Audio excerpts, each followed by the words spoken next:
सभी लोग हाथ जोड़ लीजिए, मंगलाचरण प्रारंभ करेंगे। नमो अरिहंताणं, नमो सिद्धाणं, नमो आयर्याणं, नमो उवज्झायाणं, नमो लोये सवसाहुणम्। मंगलम भगवान वीरो, मंगलम गौतमो गणी, मंगलम कुंद कुंदाद्यो, जैन धर्मोस्तु मंगलम। सर्वमंगल मांगल्यम, सर्वकल्याणकारकम, प्रधानं सर्वधर्माणां, जैनं जयतु शासनम्, जैनं जयतु शासनम्, जैनम जयतु शासनम। इस प्रकार हमने इस मंगलाचरण के माध्यम से पांचों परमेष्ठियों को स्मरण किया और अब हम अपनी आज की बात को प्रारंभ करते हैं। देखिए, जितने भी जीव संसार में हैं सब दुखी हैं, क्योंकि हम शुरुआत ही हमारी ऐसी होती है। अगर आपने कभी नोटिस किया हो, हम शुरुआत करते हैं कि हम सब दुखी हैं और अंत कहाँ तक करते हैं कि हमें मोक्ष की प्राप्ति करनी। हम अंत में बोलते हैं ना कि इस प्रकार हम मोक्ष रूपी लक्ष्मी को प्राप्त करें। ऐसे ही हम शुरुआत कर रहे हैं कि हम अनादिकाल से इस संसार में दुखी हैं और सुखी होने का उपाय करते हैं। और वास्तव में जो हम उपाय करते हैं उनसे हम सुखी नहीं हो पाते। क्यों? क्योंकि हमारे उपाय जो हैं वो ही मिथ्या उपाय हैं। हम सोचते हैं कि हम सुखी हो जाएंगे इंद्रियों को पूर्ण करके, कि इंद्रियों में हम सारा पुरुषार्थ लगाते हैं, इंद्रियों में पूरी कोशिश करते हैं, पांचों इंद्रियों को पुष्ट करने का प्रयास करते हैं, उसके बावजूद भी हम सुखी नहीं हो पाते। क्यों? क्योंकि पांचों इंद्रियों में अगर सुख होता तो चक्रवर्ती जिनके पास इतनी सारी विभूति है वे भी उस सब कुछ छोड़ के, पांचों इंद्रियों के विषय भोगों को छोड़ के वन में क्यों जाते? वे संसार को छोड़ के जंगल में क्यों जाते? अपनी आत्मा का ध्यान क्यों करते? जितने भी हम 24 तीर्थंकर देखे तो किसी के पास किसी चीज की कमी नहीं थी, उसके बावजूद भी उस सब का मोह तोड़ के वे संसार छोड़ के जंगल में गए, वन में गए अपनी आत्मा का ध्यान करने। मतलब कि जो महान पुरुष कर रहे हैं वो हमारे लिए आदर्श है। मतलब जो हम पांचों इंद्रियों के विषय भोगों में लगे हैं वे सब मिथ्या है, उसमें हमें नहीं लगना चाहिए। आज हम एक बहुत सुंदर कथा देखने जा रहे हैं जिसकी संबंध इन 5 इंद्रियों के विषय भोगों से ही है। और 5 इंद्रियों में भी मुख्य रूप से स्पर्शन इंद्रिय का, कि इस जीव को स्पर्शन इंद्रिय का लोभ ऐसा होता है कि वो कामुकता के पीछे अंधा हो जाता है। हर तरीके से वो सुख चाहता है, लेकिन एक ऐसे भी हुए हैं जिन्होंने अपनी अंतरंग वासना को जीत लिया, जिन्होंने सब राग द्वेष का अभाव कर दिया। ऐसे वासना विजयी सुदर्शन की कथा आज हम सुनने जा रहे हैं। अर्थात सेठ सुदर्शन की कथा देखने जा रहे हैं कि उनका जीवन वास्तव में कैसा था। कितनी बार ऐसी परिस्थितियां बनी कि उनके शील को खंडन करने का प्रयास किया गया। वो चाहते हैं कि वो ब्रह्मचर्य से रहें, लेकिन उनका रूप इतना सुंदर है कि लोग उस रूप को देखकर इतने मोहित हो जाते हैं कि सब अपनी वासनाओं को पूर्ण करना चाहते हैं। लेकिन उसके बावजूद भी हर से अलिप्त रहते हुए, अपने स्वभाव से लिप्त रहते हुए उन्होंने कैसे अपना कल्याण किया, आइए इस कथा के माध्यम से जानने का प्रयास करते हैं। कथा का नाम है वासना विजयी सुदर्शन। इसी भरत क्षेत्र के बंग देश के अंतर्गत चंपापुर नामक पवित्र नगर में धात्रीवाहन राजा राज्य करता था और उसकी रानी का नाम अभयमती था। देखिए, नाम सब याद करते जाएं तो ही हमें कहानी सुनने का फायदा रहेगा, क्योंकि हम कोई पिक्चर देख के आते हैं तो हमें सब चीजें याद रहती है कि कौन सी घटना कहाँ घटी थी। ऐसे ही हमें मूल कथा पता हो जाती है, लेकिन कहानी में कौन था ये हमें पता होता नहीं है। तो कहाँ की बात चल रही है? चंपापुर नामक पवित्र नगर है, वहां पे धात्रीवाहन नाम का एक राजा है जो राज्य करता है और उनकी पत्नी का नाम है अभयमती। मति। दोनों ही बहुत धार्मिक प्रवृत्ति के हैं, दोनों ही बहुत धर्म कार्यों में लीन रहते हैं, लेकिन जो उनकी पत्नी है, जो उनकी रानी है अभयमती, थोड़ी उनकी दृष्टि ठीक नहीं। इसी नगर में एक वृषभ दास नाम के श्रेष्ठी निवास करते थे। उनकी महान शीलवान पत्नी जिनमती भी वहीं पर रहती थी और वो दोनों सभी मिलकर धर्म आराधना करते थे। सेठ के यहाँ सुभग नाम का एक ग्वाला रहता था। एक दिन जब वह वन से घर के लिए वापसी आ रहा था कि अचानक उसे एक शीतल शिला पर ध्यान मग्न एक दिगंबर मुनिराज दिखाई दिए। उस समय सूर्य अस्ताचल को प्राप्त हो चुका था, अर्थात सूर्यास्त होने ही वाला था। यूं कहूं कि सूर्यास्त हो गया था। मौसम बहुत शीतल था। पशु पक्षी ठंड से कांप रहे थे। मुनिराज को देखकर ग्वाले ने विचार किया कि वे नग्न मुनिराज ऐसे शीत काल में रात्रि के समय वहां पर कैसे जीवित रहेंगे। उस ग्वाले को मुनिराज के प्रति करुणा का परिणाम आया कि मुनिराज इतनी ठंड में कैसे रहेंगे, जहां मैं इतने सारे कपड़े पहन के ओढ़ के बैठा हूं तो भी मुझे थोड़ी कपकपाई छूट रही है, और एक तरफ नग्न दिगंबर वीतरागी मुनिराज जिनके शरीर पर धागा मात्र नहीं है, वो इस शीत को कैसे झेल पाएंगे। ऐसा उसको विचार आया। ऐसा विचार करके उसने चारों ओर लकड़ियां जलाकर अग्नि जला दी और उनकी शीत बाधा को दूर कर दिया। स्वयं भी भक्ति भाव से संपूर्ण रात्रि उनके समीप ही बैठा रहा। इस प्रकार उस ग्वाले ने काम किया। अब थोड़ा हम यहाँ पे थोड़ा विचार करते हैं कि जो उस ग्वाले ने काम किया है, क्या वो ग्वाले का काम ठीक है? मुनिराज को शीत ना लगे, मुनिराज को ठंड ना लगे, तो उनके पास में उसने क्या कर दिया? उसने अग्नि जला दी कि भैया मुनिराज को ठंड नहीं लगेगी, और साथ में उनकी आराधना करने के लिए खुद भी बैठ गया और मुझे भी नहीं लगेगी। लेकिन भक्ति का भाव है कि मुनिराज को ठंड लगनी नहीं चाहिए। अब एक तरीके से अब मैं कहूंगा कि सब लोग अपने अपने मोबाइल के कैमरा ऑन कीजिए और एक फोटो खींचने का प्रयास कीजिए। अगर एक अजैनी व्यक्ति होगा जो जैन धर्म से परिचित नहीं होगा और वो अपना मोबाइल का कैमरा निकाल के फोटो खींचेगा, तो उसे लगेगा कि ग्वाला कितना भद्र परिणामी जीव है। वास्तव में भद्र परिणामी है भी कि उसने मुनिराज की रक्षा की है, कि मुनिराज को ठंड ना लगे, इसकी वजह से उन्होंने बगल में क्या जला दी? अग्नि जला दी। और एक तरफ जो जैनी होगा, जो जैनी तत्व ज्ञान को जानता होगा, अगर वो अपने मोबाइल से कैमरे से फोटो खींचने का प्रयास करेगा तो उसको क्या लगेगा कि मुनिराज पे उपसर्ग हो रहा है। क्या हो रहा है?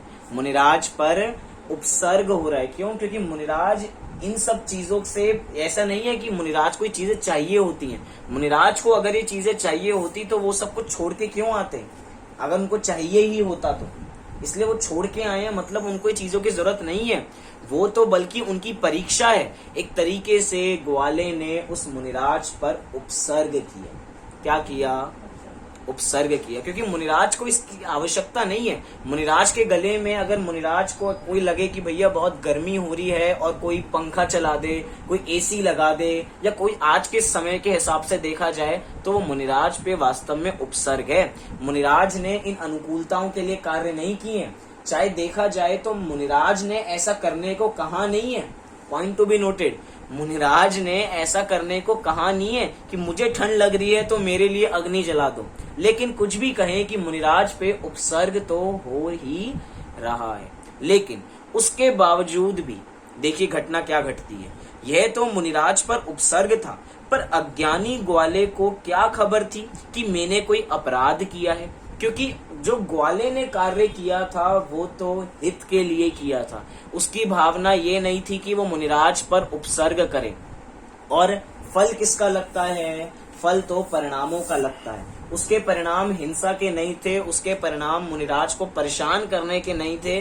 तो उसने पुण्य का उपार्जन तो किया, लेकिन वास्तव में देखा जाए तो ये क्या है? मुनिराज पर उपसर्ग ही है। पर अज्ञानी ग्वाले को क्या खबर थी कि मैंने कोई अपराध किया है। उसके हृदय में तो मुनिराज के प्रति अत्यंत भक्ति का परिणाम था। अतः उस भोले ग्वाले ने तो पुण्य का उपार्जन ही किया, क्योंकि उसके छल का परिणाम नहीं था। Point to be noted. उपसर्ग क्या, हम उपसर्ग को किस श्रेणी में रखेंगे? उपसर्ग हम उसको कहेंगे जहाँ पे छल का परिणाम हो, जहाँ पे किसी को दुख पहुंचाने की भावना हो। जितने भी पूर्व भव के बैरी होते हैं, उनका नाम ही क्या है, बैरी। जो बैर मतलब गुस्सा का बदला लेने आए हैं वापसी, तो वो क्या कर रहे हैं, वो छल से कर रहे हैं। वो तो इंटेंशन ही उनकी क्या है कि वो मुनिराज को परेशान करें, मुनिराज का ध्यान भंग करें, मुनिराज को मार दें, क्योंकि पूर्व भव का बैर है। लेकिन यहाँ पे कुछ ऐसा नहीं था, इसीलिए उसको छल का परिणाम नहीं था, इसीलिए उसको पुण्य का उपार्जन हुआ। ऐसा समझ के हम भी ऐसा ना करें कि हमें भी पुण्य का उपार्जन होगा और हम भी मुनिराज की ऐसी अनुकूलता करने में लग जाएं। क्योंकि यहाँ पे क्या कहा है कि उसको, उस अज्ञानी ग्वाले को पता नहीं था।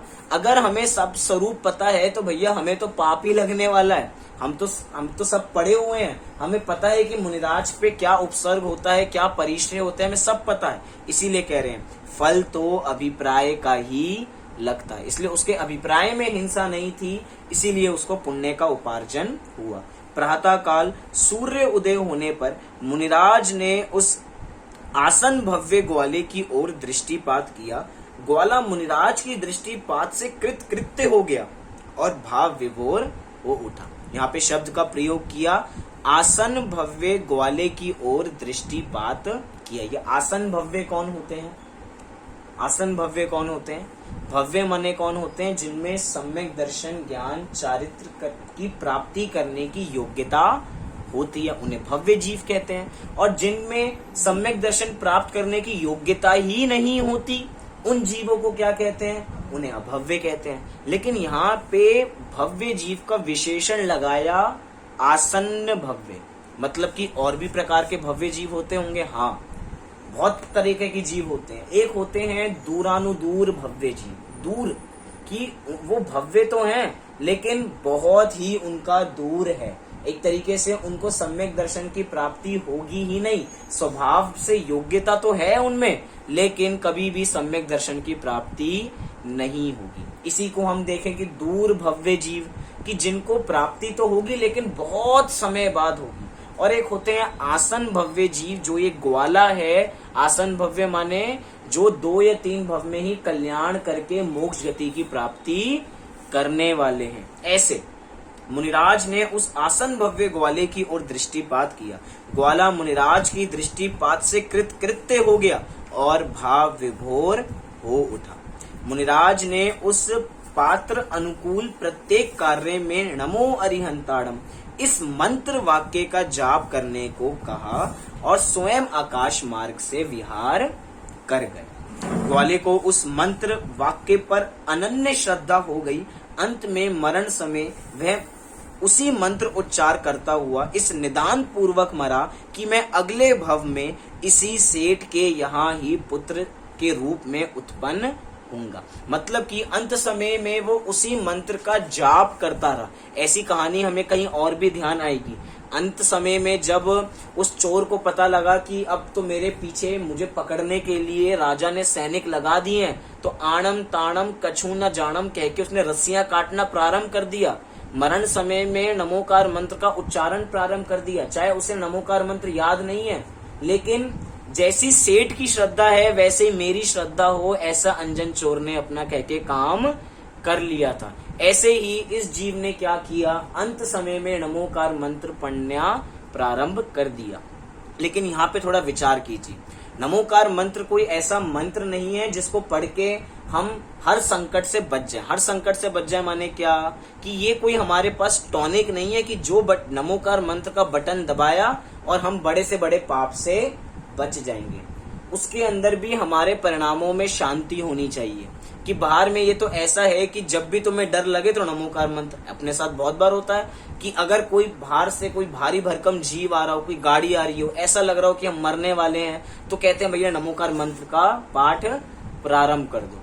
क्यों प्रारंभ कर दो, उसके पीछे का लॉजिक सोचें। क्यों? क्योंकि ये कोई ऐसा मंत्र नहीं है कि इसको पढ़ेंगे तो कल्याण होगा ही होगा। अगर ऐसे कल्याण हो रहा होगा तो आज के समय में ये मंत्र वैक्सीन का काम करेगी। अगर नमोकार मंत्र से ही सब सही हो रहे होते तो आज वैक्सीन की जरूरत नहीं होती, आज मात्र नमोकार मंत्र की जरूरत होती। ऐसा कह के मैं नमोकार मंत्र की जो श्रद्धा है उसको गिराना नहीं चाहता, लेकिन हम कार्य देखें कि कारण जैसा होगा वैसा कार्य होगा। जरूरी नहीं है ऐसा ही हो। मैं तो कह रहा हूं हमें श्रद्धा पूरी रखनी है, हमें नमोकार मंत्र का जाप अवश्य करना है, लेकिन ऐसा विचार करके नहीं करना कि हम नमोकार मंत्र पढ़ेंगे तो हमें अच्छी गति की प्राप्ति होगी। ऐसा हम थोड़ा संबंध देखें कि वास्तव में ऐसा क्या होता है। तो उस जीव ने निदान किया कि मैं इसी सेठ के यहाँ पे पुत्र के रूप में उत्पन्न होऊंगा। तद अनुसार थोड़े समय तक ही की गई वो मुनिराज की सत्संगति उस ग्वाले का समस्त परिणमन चक्र बदल गया। मतलब कि मुनिराज की क्षण भर की सत्संगति जीव का कल्याण कर देती है, क्योंकि अभी पिछले जन्म के अंदर देखा जाए तो ग्वाला है और ग्वाले से उसी सेठ के यहाँ पुत्र रूप में उत्पन्न हो गया। मतलब कि अब वो सारी संपत्ति उसकी हो गई, परिणमन बदल गया, चक्र बदल गया। तो देखिए भैया, सत्संगति, सत्संगति का अर्थ क्या है? सत्संगति माने क्या? सत्संगति के दो अर्थ हैं। एक संगति तो वो है कि हमें अच्छे लोगों की संगति करनी है, ये तो हमें अर्थ पता ही है, लेकिन यहाँ पे सत्संगति के दो अलग अर्थ हैं। सत माने क्या होता है?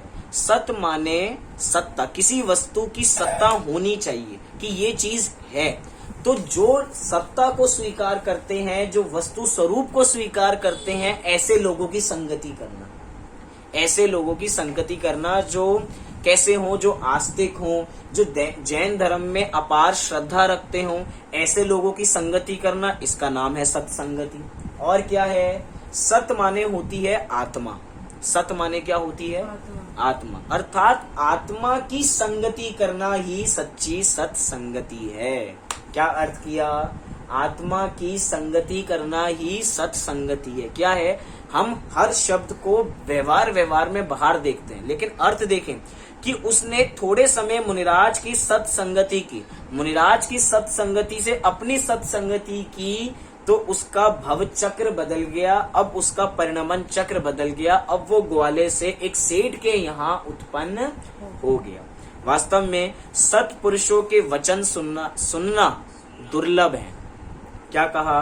सत्पुरुष के वचन सुनना तो दुर्लभ है और साथ साथ में विचारना अति दुर्लभ है।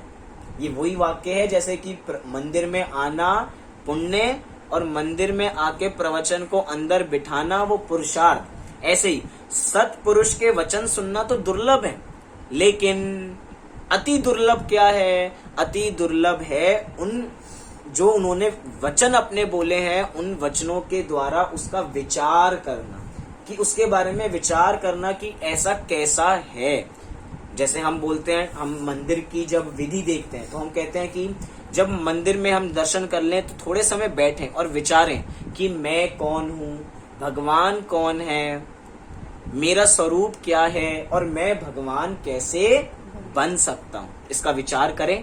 क्यों? क्योंकि मात्र दर्शन करने से कार्य नहीं होगा। दर्शन तो हम करेंगे ही करेंगे, लेकिन साथ ही साथ क्या करना है? हमें विचार करना, और विचार करना अति दुर्लभ है। ऐसे ही उन पर श्रद्धा करना दुर्लभ है तो अनुभवना दुर्लभ है। और इसमें क्या आश्चर्य है कि सत्संग की एक घड़ी जो हमें लाभ दे सकती है। देखिए बहुत बढ़िया वाक्य है, सत्संगति की वो एक घड़ी जो उस मुनिराज के समय उसको लग गई, वो सत्संगति की एक घड़ी जो लाभ दे सकती है, वह कुसंग के करोड़ों वर्ष भी साथ नहीं दे सकती। मतलब कि कुसंगति करोड़ों वर्ष करे तो हमें रंच मात्र लाभ नहीं होगा, और सत्संगति हम एक समय करें तो हमें लाभ ही लाभ होने वाला है। ऐसे ही कहते हैं, जैसे कि शास्त्राभ्यास हम करते हैं, तो शास्त्राभ्यास करने से जिस समय शास्त्राभ्यास कर रहे हैं उस समय ही तत्काल हमें 10 लाभ हो जाते हैं। 10 तो गिनाने में है, देखा जाए तो कितने लाभ होते हैं, और परंपरा से तो लाभ की बात ही नहीं है। ऐसे ही कह रहे हैं कि भैया करोड़ों वर्ष हम कुसंगति में पड़े रहें तो भी सुधरने का चांस नहीं है ही नहीं। और सत्संगति का एक घड़ी मिल जाए तो समझिए हमारा दिन पूरा बढ़िया हो गया। देखिए विचार करिए, हम 24 घंटे में से मंदिर कितने समय जाते हैं? अगर कोई सामान्य व्यक्ति मात्र दर्शन करने जाता होगा तो कितनी देर लगती होगी? मुश्किल से 5 मिनट, 10 मिनट। लेकिन वो 10 मिनट की भगवान के साथ सत्संगति ऐसी है कि वो पूरा दिन आपका मंगल में ही जाता है। 24 घंटे में से मात्र 10 मिनट मंदिर के लिए निकालिए और बाकी घंटे आपके बिल्कुल मंगल में ही जाएंगे अगर आप हर समय विचार वैसे ही पवित्र रखेंगे तो। अब सत्संगति की ना हमने, किसी की भी सत्संगति करें, हमारी चीज बढ़िया होने ही वाली है। बस सत्संगति करें। सत्संग बिना सारा जगत पाप में डूब रहा है। अब इस पे जितना हम विचार करें उतना कम है। आज हमें देव शास्त्र गुरु ये सत्संग के रूप में मिले हैं। आज हमें हमारे मुनिराज मिले हैं तो सत्संग के रूप में मिले हैं। आज हमें जिनवाणी मिली है, जिनवाणी को पढ़ने की बुद्धि मिली है तो वो भी एक सत्संग है। जिनवाणी को पढ़ने की थोड़ी रुचि होती है तो समझिए सत्संग हमें मिला है। तो ये सत्संग कैसा है कि सारे अगर सत्संग ना हो तो मात्र पाप में ही डूबने वाले हैं। विचार कीजिए, देखो क्या होता है कि हम जिसकी संगति करते हैं हमारे विचार वैसे दौड़ते हैं। देखिए, अगर आप पुलिस के पास जाइए तो पुलिस की बुद्धि कैसी है कि पुलिस की बुद्धि ऐसी है कि वो हर समय क्रिमिनल की तरह सोचती रहती है। हर समय वैसे विचार होते हैं। हर समय उसके ये विचार हैं कि कैसे इसका चालान बना दूं, कैसे इसको पकड़ लूं, कैसे इसके पीछे चला जाऊं। उसकी बुद्धि हमेशा वैसी है। मतलब कि हम जैसी संगति करेंगे हमारी वैसी है। जैसे जो टीचर्स हैं, टीचर की संगति करेंगे तो क्या होगा। टीचर के बारे में कहते हैं कि टीचर की दृष्टि हमेशा कहाँ जाती है, टीचर की दृष्टि हमेशा गलती पर जाती है। अब उनकी संगति करेंगे तो हमारा हमेशा वहीं पे ध्यान जाएगा, बार बार हमारा वहीं पे ध्यान जाएगा, गलती पे ध्यान जाएगा अगर हम वैसी संगति करेंगे।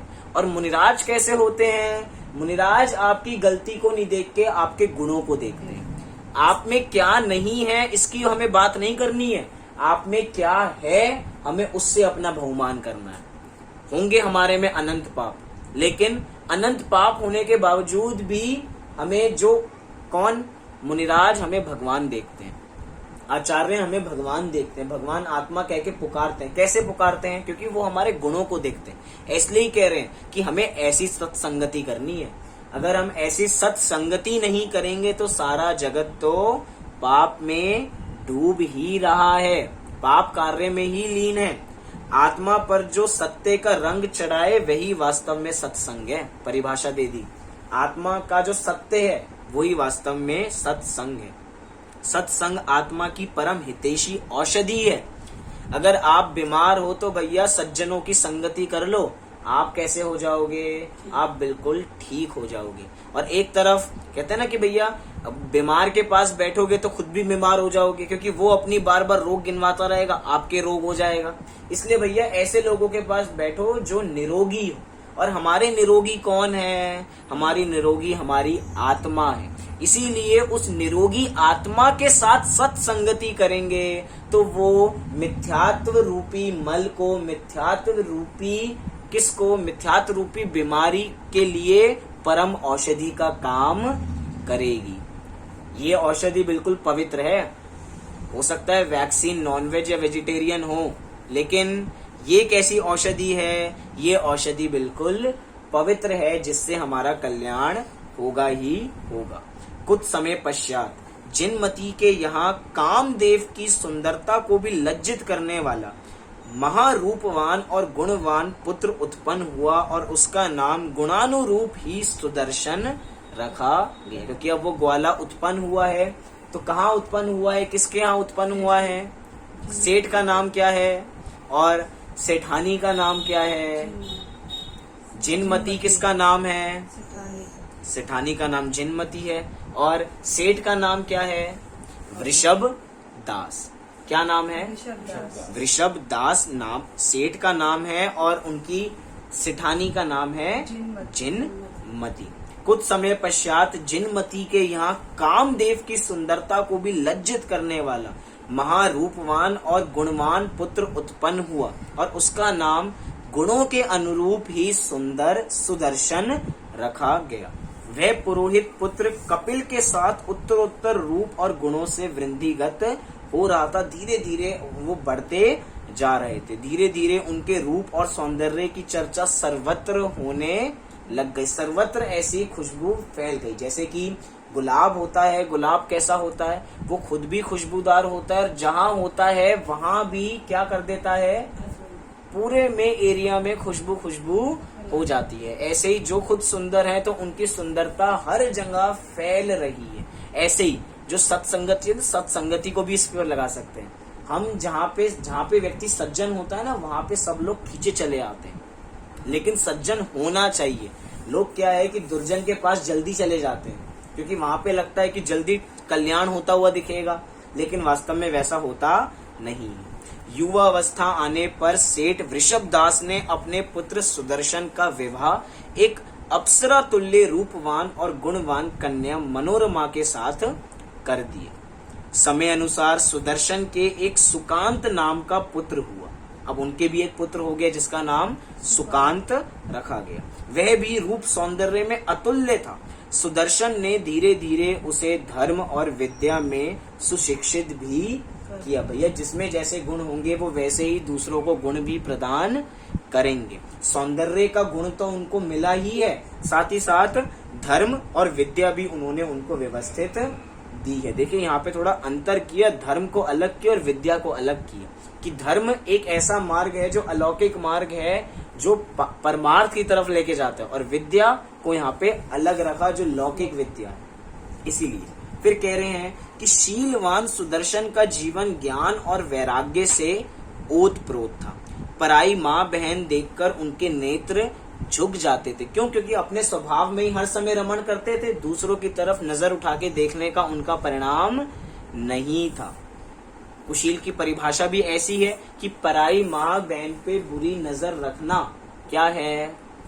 कुशील है। देखिए एक छोटी सी हम बात देखते हैं तो हमें समझ में आएगा कि कुशील वास्तव में क्या है। किसी कन्या को देखना कुशील सेवन नहीं है। क्या कहा? किसी कन्या को देखना कुशील सेवन नहीं है, लेकिन किसी कन्या को देखते रहना, घूरते रहना, जिसको हम आम भाषा में कहें, वो क्या है? वो है कुशील सेवन। देखना बुरा नहीं है, जानना देखना बुरा नहीं हो सकता, लेकिन उसको जानते रहना, बार बार जानते रहना, घूरते रहना, वो क्या किसकी श्रेणी में आ गया? वो कुशील के सेवन में आ गया। पराई माँ बहन देखकर उनके नेत्र झुक जाते थे। जैसे कि आत्मा पर पदार्थों से बिल्कुल अलिप्त रहती है, तो जिनको आत्मा का रस आता है उनकी पलकें पर पदार्थों की तरफ जाती ही नहीं है, उनकी पलकें पर पदार्थों की तरफ उठती ही नहीं है, वो तो हमेशा अपने अपने अंदर ही रहते हैं। ग्रह में रहने पर भी उनका जीवन जल से कमलवत निर्लिप्त था। ध्यान, स्वाध्याय और आराधना ही उनका व्यापार था। व्यापार देख लिए किस चीज का था? हमें लगता है कि मात्र पैसे कमाने को ही व्यापार कहते हैं, लेकिन ध्यान, स्वाध्याय और आराधना ही उनका सच्चा व्यापार था। एक और शब्द प्रयोग होता है व्यापार, कहाँ होता है? ज्ञान दर्शन के व्यापार को उपयोग कहते हैं। मैं थोड़ा ध्यान दिलाने के लिए कह रहा हूँ कि बस हमने अभी लघु जैन सिद्धांत प्रवेशिका पढ़ी थी पिछले साल, उसके अंदर उपयोग की परिभाषा आई थी कि ज्ञान दर्शन के व्यापार को उपयोग कहते हैं। भूल गए हम, फिर से पढ़नी पड़ेगी, याद करनी पड़ेगी।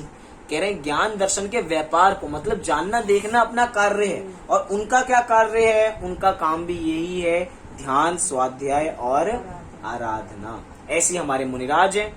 रत्कंठ शाफकाचार्य में बहुत बढ़िया चित्रण किया मुनिराज का। क्या कहा कि मुनिराज क्या करते हैं? ज्ञान, ध्यान, तपो रक्त। कहाँ रक्त रहते हैं? ज्ञान में, ध्यान में और तप में। इसके अलावा वो कोई कार्य करते ही नहीं है, उनको फुर्सत ही नहीं है इस चीज से। ज्ञान ज्ञान, ध्यान ध्यान और तप तप, इसके अंदर ही उनका पूरे 24 घंटे बीत जाते हैं, और उनको ये चीजें बोरिंग नहीं लगती हैं। उनको ये चीजें बोरिंग नहीं लगती है। क्यों? क्योंकि उनको ये चीज प्रवृत्ति उनकी सहज हो गई है, वो उसी में अपने को आनंद मानते हैं। ऐसी बात यहाँ पे की है। वे अपनी अंतरंग लक्ष्मी के अयाचिक लक्ष्यपति थे, कि उनको किसी प्रकार की मतलब कि किसी तरह की अंदर में लालसा नहीं है किसी भी चीज की, अपने स्वरूप में ही वे मस्त रहते थे। ढेर सौंदर्य और अटूट जड़ वैभव का संयोग तो उन्हें तृण तुल्य भाषित होता था। किसको भाषित होता था? सेठ सुदर्शन जी को ऐसा भाषित होता था। अभी तो वो सेठ हैं, शब्द सुनिए, सेठ। हम अपने सेठों की बात करें, अपने सेठ क्या ऐसा मानते हैं कि देह, सौंदर्य, अटूट जड़ वैभव का संयोग तो तृण तुल्य के समान है। वे तो उसी को अपना वास्तव का रियल वैभव तो वो वही समझते हैं, और जिसको सेठ सुदर्शन वैभव नहीं समझते हैं, वो समझते हैं कि ये भी मिट्टी है और जो मेरा वैभव है वो भी मिट्टी है। तभी तो ऐसे वचन उनके मुंह से निकल पा रहे हैं। देखिए भैया, वचन से मतलब मुंह से ऐसे वचन निकलना भी बहुत दुर्लभ है। विचार करना तो दुर्लभ है ही है, लेकिन ऐसे वचन भी निकलना, वैरागियों के वचन भी निकलना, संसार से वैराग्य के वचन निकलना भी बहुत दुर्लभ है। नहीं तो सभी को संसार में ही आनंद है, सभी अपने अपने में खुश हैं, संसार में ही मजा आ रहा है। लेकिन भैया वो शीलवान सुदर्शन का जीवन ज्ञान वैराग्य से बिल्कुल ओतप्रोत था। उनको कोई भी चीज अपनी भाषित होती नहीं थी। गृहस्थी वाले हैं। और सुनिए, शादी हो गई ना, किससे शादी हुई? मनोरमा जी से शादी हुई, पुत्र हो गया। उसके बावजूद भी कैसे हैं? तृप्त, बिल्कुल अलिप्त हैं, इससे लिप्त नहीं होते हैं। कमल की तरह, बिल्कुल जैसे कमल पानी में रहता है लेकिन पानी में रहते हुए भी पानी में नहीं रहता, क्योंकि उससे बिल्कुल अलिप्त रहता है। भरत जी घर में ही रहते हैं लेकिन घर में रहते हुए भी घर में नहीं रहते हैं। विरोधाभास लग रहा है कि एक व्यक्ति घर में भी रहता और घर में भी नहीं रहता। घर में तो रहता है लेकिन घर के प्रति मोह का परिणाम नहीं है। वो भरत जी जिनके पास अपार वैभव है, इतना वैभव तो नहीं है ना सेठ सुदर्शन के पास, लेकिन उसके बावजूद भी जितना है उसको भी अपना नहीं देखते, तृण तुल्य उसको जड़ समझते हैं, ऐसा उनकी बात की गई है। युवावस्था आने पर उनका रूप सौंदर्य देव तुल्य निखरने लगा। जैसे जैसे आयु बढ़ रही है, युवावस्था की और आगे और बढ़ रहे हैं, तो शरीर की कांति उतनी ही बढ़ती जा रही है। लोग उन पे मोहित हो रहे हैं, लोग पास आ रहे हैं। लोग ऐसे हो गए हैं कि ये विवाहित हो चुके हैं, लेकिन वहां की कन्याएं ऐसी हैं जो चाहते हैं कि हमारा विवाह इनके साथ एक और बार हो जाए, हम इनके साथ विवाह कर लें। विवाहित पुरुष के साथ विवाह करने के लिए तैयार है, क्योंकि रूप सौंदर्य इतना प्रखर होता जा रहा है, इतना दृश्यमान होता जा रहा है कि सब देखना चाहते हैं, सब देखना चाहते हैं। लेकिन भैया वे कामनियों के चित्त को लुभाने लगा था। कपिल ब्राह्मण की पत्नी कपिला का हृदय सुदर्शन के रूप सौंदर्य पर आसक्त हो गया था। अब यहाँ पे कुशील सेवन देखिए, कुशील सेवन की परिभाषा हम हमेशा उल्टी घटाते हैं।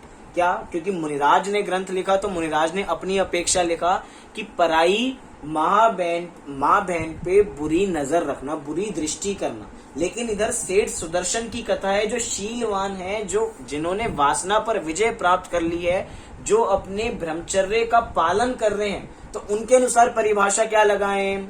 तो उनके अनुसार जो जिसकी बुरी दृष्टि पड़ी है उसके अनुसार कि पर पुरुष पे बुरी नजर रखना वो क्या है? वो कुशील सेवन है। देखिए परिभाषा भी देखिए, पराई माँ बहन पे बुरी नजर रखना उसको कुशील का है। अगर अपनी स्वस्त्री है, अपनी स्त्री पे दृष्टि रखना उसको कुशील सेवन नहीं का। चाहे वो भी पाप है लेकिन उसको कुशील के अंतर्गत नहीं लिया। किसके अंतर्गत कुशील को लिया है? कुशील के अंतर्गत पराई माँ बहन को बुरी दृष्टि से देखना, ऐसी बात यहाँ पे की गई है। लेकिन वो कपिल ब्राह्मण की पत्नी कपिला का हृदय सुदर्शन के प्रति आसक्त हो गया था। वो कपिला ब्राह्मण ने बार बार ये सोचती थी कि मैं कब इनके साथ आसक्त हूँ, कब ये कपिल घर से जाएं और मुझे मौका मिले। क्यों? क्योंकि वो वासना की आग में जल रही थी। वासना कैसी है? वासना आग के समान है। यहाँ पे तो जब ब्रह्मचर्य की बात की जाती है तो मुख्य रूप से स्पर्शन इंद्रिय की बात की जाती है। विचार करें, स्पर्शन इंद्रिय की लोलुपता ऐसी है कि जीव पागल हो रहा है। सबको पता है कि ये सेठ हैं, सेठ की शादी हो चुकी है, सेठ के बच्चा भी है, लेकिन किसी भी तरह क्योंकि वासना की आग जल रही है वो उस पे आसक्त हो गई। ऐसे ही अपने पे ले, अगर हम भी किसी चीज पे आसक्त हैं, किसी चीज पे हम वासना की आग में जल रहे हैं। वासना हमेशा ये मतलब ये नहीं कि मात्र हम कुशील के ऊपर ही वासना को लगाएं। कोई भी पर पदार्थ को पाने की तीव्र लालसा वो वासना है। क्यों? क्योंकि हर समय उसका चिंतन, हर समय उसका चिंतन, हर समय उसका चिंतन, वो चिंतन ही चिंतन करते रह जाएंगे और वो चिंता किसके समान हो जाएगी? वो चिता के समान हो जाएगी। क्योंकि बार बार चिंतन करेंगे, बार बार चिंतन करेंगे, चिंता करके यहाँ पे शल्य पड़ जाएंगी और वो अंत समय आएगा वो चिंता चिता के समान ही चली जाएगी। लेकिन कह रहे हैं वो वासना की आग में जलने लगी। वह उपरोक्त अवसर का ही प्रतीक्षा कर रही थी कि कब मुझे अवसर मिले और मैं उनके नजदीक जा पाऊं। एक दिन कपिल किसी कारणवश बाहर चला गया। लो, ऐसे संयोग मिल गए उसे।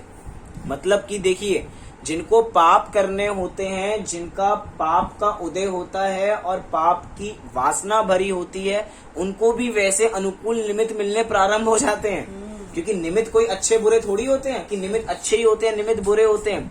उसकी ऐसी वासना थी और उसको ऐसा मौका मिल गया कि एक दिन कपिल किसी कारणवश बाहर चले गए। अब भैया मौका मिल गया है, मौके पे चौका तो मारना ही है।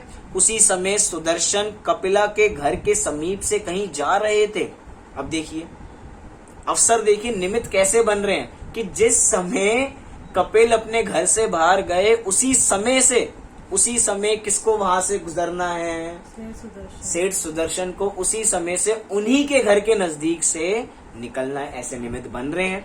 कपिला ने उन्हें देख लिया और छल से मित्र के बीमार होने के बहाने उन्हें दासी के द्वारा अपने घर में बुलवा लिया। मित्र से मिलाने के बहाने वह उन्हें एक एकांत कमरे में ले गई। सुदर्शन उनकी कुटिलता नहीं जान पाए। एकांत कमरे में चले जा रहे हैं लेकिन तब भी कुटिलता नहीं पहचान पाए। क्यों नहीं पहचान पाए? क्योंकि उस स्त्री के वचन में अमृत था और हृदय में हलाहल विष भरा था। कितनी बड़ी बात कर गए कि बाहर से कैसे दिख रहे थे और अंदर से कैसे थे। बाहर से तो इतने अच्छे अमृतमय वचन निकल रहे थे, लेकिन अंदर ही अंदर विष भरा हुआ था। वो विष का प्याला फटने ही वाला था, वो विष का प्याला फूटने ही वाला था। इतने में ही क्या हुआ, आइए कहानी के माध्यम से देखते हैं। उस स्त्री के वचन में अमृत और हृदय में हलाहल विष भरा था। उस पर विश्वास करना व्याघ्र, विष, चोर, सर्प और शत्रु पर विश्वास करना जैसा भयानक है। ये ऐसे जानवर हैं जो बैठते तो शांत हैं, दिखेंगे बिल्कुल शांत, लेकिन जैसे ही इनका शिकार इनके पास आता है, ये झपट के उस पे वार कर देते हैं। जो शेर होता है ना, शेर क्या है, जितने भी चीता है, जितने भी हैं, ये अपने साथ जो नेचर के कलर में मिल जाते हैं कि अगर घास है या पेड़ है तो वहां पे पीछे जाके छुप जाएंगे और हिरण को पता ही नहीं लगेगा कि यहाँ पे कोई है। इतनी शांत की तरह बैठ जाएंगे जैसे कुछ हो ही ना रहा हो। लेकिन जैसे ही वो हिरण उस घास को खाने के लिए आता है, वो तुरंत उस पर कूद पड़ते हैं, झपट्टा मार देते हैं, झंपा पात कर देते हैं। ऐसे ही यहाँ पे वो कपिला नाम की स्त्री ने शुरू में तो अमृत रूपी वचन पिला रही थी, झूठ बोल के घर में लेकर आई। अब इससे पता लगता है क्या एक इंद्रिय के पोषण में कितने पाप करने पड़ते हैं। एक इंद्रिय के पोषण में कितने पाप करने पड़ते हैं। एक पाप करेंगे तो देखिए, कुशील सेवन चाहती है तो साथ साथ में क्या करना पड़ा है, झूठ बोलना पड़ रहा है। और एक झूठ बोलेंगे तो एक झूठ को छुपाने के लिए दूसरा झूठ, और दूसरे झूठ को छुपाने के लिए तीसरा झूठ, और ऐसे संतति लगती चली जाएगी।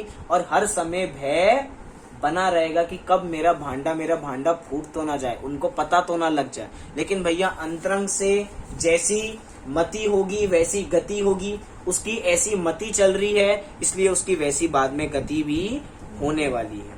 जब वह अपने हाव भाव से सुदर्शन को लुभाने की कोशिश करने लगी तो सुदर्शन कंपायमान चित्त से डरकर बोले। अब देखिए, सुदर्शन जी का उत्तर सुनने वाला है।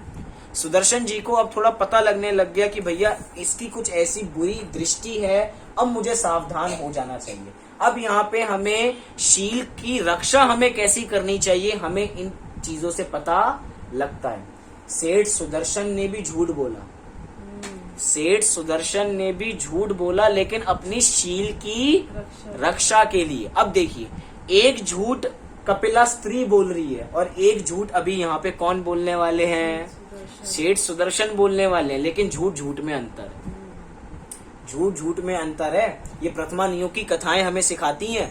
अगर हम थोड़े मात्र 5 पापों को पढ़े तो हम एक तरीके से झूठ को बस झूठ समझेंगे। झूठ तो दोनों ने बोला है, बाहर से फोटो खींचो तो झूठ झूठ है, लेकिन दोनों के परिणामों में अंतर है। एक अपने विषय कषायों का पोषण करना चाहता है तो एक अपनी शील की रक्षा करना चाहता है। दोनों के परिणामों में अंतर है, इसलिए कह रहे हैं यहाँ पे देवी अब उत्तर देखिए, देवी मैं देखने में ही सुंदर दिखता हूं, जो तुम्हें दिख रहा हूं ना मैं इतना सुंदर, मैं मात्र दिखने में ही सुंदर हूं, परंतु पुरुषार्थ से रहित नपुंसक हूं। उत्तर क्या दिया, है पुरुष, लेकिन अब उन्होंने नपुंसक कह दिया, तो जैसे ही उन्होंने कहा कि मैं तो नपुंसक हूं, अब सारी उसकी वासना चली गई, क्योंकि नपुंसक है, अब तो हमारा कुछ कार्य सिद्ध होगा ही नहीं।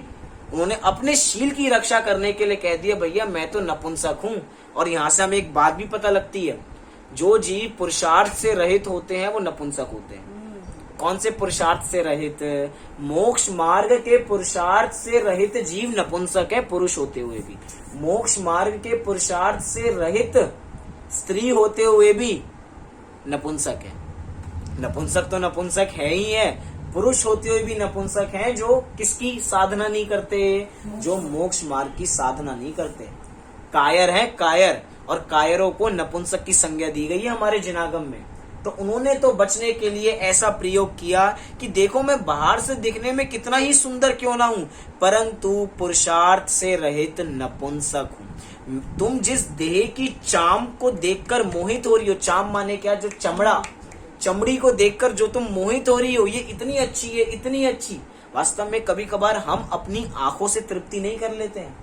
हम आंखों से, हम देखिए काय से हम कितने पाप करें या नहीं करें बहुत कम संभव है।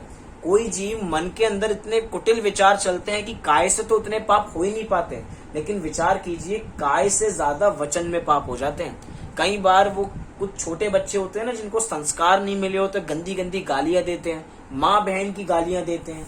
उस समय वो ऐसे वचन तो बोल रहे हैं, लेकिन काय में ऐसी प्रवृत्ति नहीं है, लेकिन मन के अंदर हर समय ऐसे विचार चलते रहते हैं। लेकिन वो कह रहे हैं कि भैया जिस चमड़ी को देख के तुम मोहित हो रही हो, तुम्हें पता भी है कि वो चमड़ी है क्या? तुम पता तो करो। क्या कह रहे हैं कि तुम जिस देह की चाम को देख के मोहित हो रहे हो, वह तो विष्टा के घड़े पर चढ़े स्वर्ण के वर्क समान घृणित है। कि तुम्हें जो बाहर से दिख रहा है वो तुम्हें सोना दिखाई दे रहा है, लेकिन थोड़े से सोने के वर्क को हटा के देखो तो तुम्हें मल ही मल दिखेगा। एक घड़ा हो जो बाहर, दो घड़े फोटो खींचो बाहर फिर से, एक घड़ा जिसके अंदर पानी भरा है और एक घड़ा जिसमें मल भरा है। बाहर से दिखने में दोनों एक जैसे हैं, लेकिन दोनों के अंतरंग में क्या भरा है? एक में अमृत रूपी पानी भरा है तो एक में मल भरा है, एक में कीचड़ भरी है। बाहर से दिखने में समान है। हम मोहित किस पे होते हैं? हम चमड़े पे मोहित होते हैं, और जो चमड़े पे मोहित होते हैं वो कौन होते हैं? वो चमार होते हैं। कौन होते हैं? चमार। चमार होते हैं। हमारे यहाँ जो जूते चप्पल सही करते हैं उन्हें चमार बोलते हैं,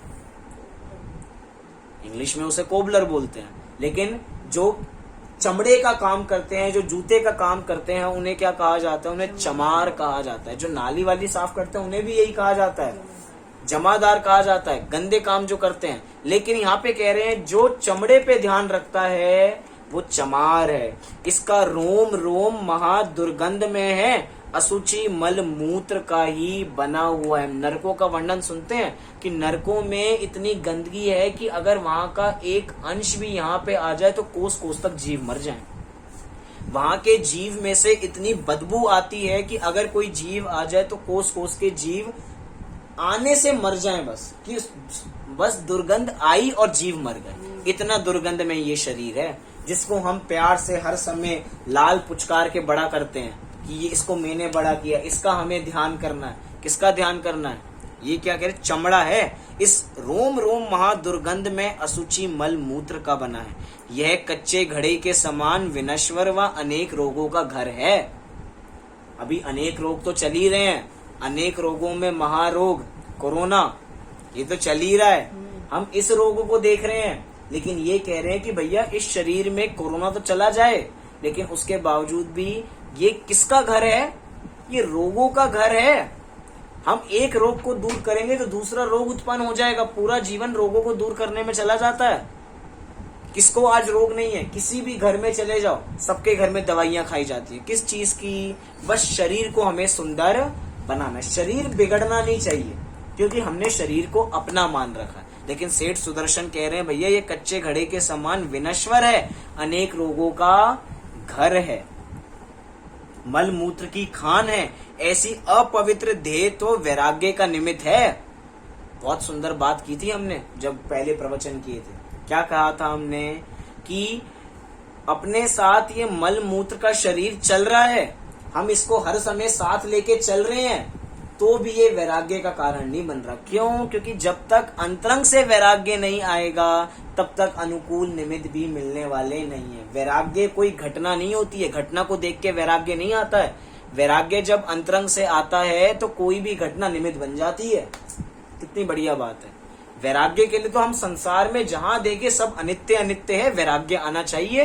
कितनी मौतें हम देखते हैं कि आज ऐसी परिस्थिति हो गई है कि एक वैन में ही कि शमशान घाट पहुंचाने के लिए 15-15, 20-20 शव एक साथ, उसको देख के वैराग्य आना चाहिए। ऐसी ऐसी बातें हैं। टीवी पे जो एंकर न्यूज सुना रहे हैं, मैं तो विचार करें, ऐसी न्यूज सुना रहे हैं कि आज इतने लोगों को कोरोना हुआ और इतने लोगों की मृत्यु हो गई और एक आंसू नहीं निकल रहा।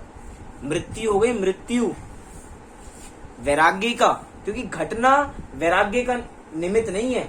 अंतरंग में वैराग्य आएगा तो कोई भी घटना वैराग्य में निमित्त बन जाएगी। ऐसी बात। मल मूत्र की खान ऐसी अपवित्र देह तो वैराग्य का निमित्त है, इसमें राग करना वृथा है। इस प्रकार सुदर्शन की बात सुनकर कपिला ने निराश होकर उन्हें छोड़ दिया। अहो, इस संसार में पग रखना ही पाप है, पैर रखना भी। नार की जीव जब पैर रखते हैं, कहते हैं ना कि जब उस शैया से गिरते हैं तो उछलते ही बॉल की तरह बाउंस होते हैं, इतनी ऊंचे से गिरते हैं। हम तो उनकी क्या बात करें, नरकों की। कोई त्रियंज गति के जितने जीव पैदा होते हैं, जो ऊंट का बच्चा है, क्योंकि ऊँटनी जो बच्चा देगी वो खड़े खड़े बच्चा देगी, तो उसका बच्चा भी 4 से 5 फुट पैदा होते ही नीचे गिरता है। कितना दुख होता होगा, क्योंकि नवजात शिशु इतना ऊपर से हाइट से नीचे गिर रहा है, कितना दुख है। और यहाँ पे कह रहे हैं इस संसार में पग रखना भी पाप है। हम कितने पग रख चुके हैं अभी तक, गिन के आओ। आजकल घड़ियां आ गई ना, हम आज कितने स्टेप हमने रखे, गिनो। हमने लक्ष्य बनाया 8000 पग का। उन 8000 पैर रखने में, एक पैर रखने में ये लगा कि हमने कुछ पाप किया? नहीं लगा। विचार करें, इस देह पर मोहित होकर प्राणी संसार में अनंत देह धारण करता हुआ परिभ्रमण करता है। अगर जिस जीव ने एक देह से प्रेम किया तो उसका अनादिकाल का संसार खड़ा है। आज तक हम क्यों कहते हैं कि जीव अनादिकाल से संसार में? क्योंकि अनादिकाल से इसने इससे प्रेम किया है।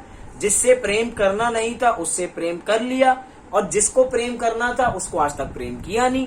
आत्मा से प्रेम करना था, आत्मा को जानना था, तो उसको आज तक जानने का प्रयास नहीं किया, और जिसको नहीं करना था उससे लपेट लपेट के प्रेम किया है, चिपक चिपक के प्रेम किया, ये मेरा, ये मेरा, इसको हर समय पुचकारा है। देह का अनुराग ही देह धारण करने का कारण है। वाह, मुनिराजों ने कारण बता दिया। ये देह हमें क्यों मिलती है, कारण बताइए, कारण की खोज कीजिए। क्यों मिलती है देह, क्यों मिली? देह के अनुराग करने से मिली है। जो जीव जिस पर्याय में जाता है उसमें तन्मय हो जाता है। पंडित टोडरमल जी की पंक्ति है, जो जीव जिस पर्याय में जाएगा उसी में तन्मय हो जाएगा, उसी में खुश, उसी में मजा आने लग जाएगा। हम अभी इस पर्याय में तो हमें इसमें मजा आ रहा है, हम किसी और पर्याय में जाएंगे तो हमें उसमें मजा आ रहा है, ऐसा हमें लगता है। क्योंकि ये स्वभाव है इसका, जिसमें जाएगा उसको उसमें मजा आएगा। लेकिन हमें इससे अलग होके भेद विज्ञान करना है। धन्य है वे जो देह होने पर भी देह से विरक्त रहते हैं। देह को परिग्रह समान तो जानते हैं और देह में रहते भी हैं, लेकिन देह से विरक्त रहते हैं। ये ऐसी ही बात है कि सभी आत्माओं में ज्ञान तो है। क्या कहा? सभी आत्माओं में ज्ञान तो है, लेकिन धन्य है वे जीव जिनके ज्ञान में आत्मा है। आत्मा तो सबके पास है, सबके आत्मा में ज्ञान है, सबके पास ज्ञान गुण है। निगोदिया जीव के पास भी ज्ञान गुण है, लेकिन धन्य कौन है? धन्य वो हैं जिनकी ज्ञान में हर समय आत्मा आती है। ऐसे हमारे नग्न दिगंबर वीतरागी मुनिराज हैं, ऐसे ही कह रहे हैं, धन्य है वे जो देह होने पर भी देह से विरक्त रहते हैं। इस प्रकार मोह कि दशा का विचार करते सुदर्शन अपने घर आ गए। घर तो जा रहे हैं, लेकिन घर में राग नहीं है।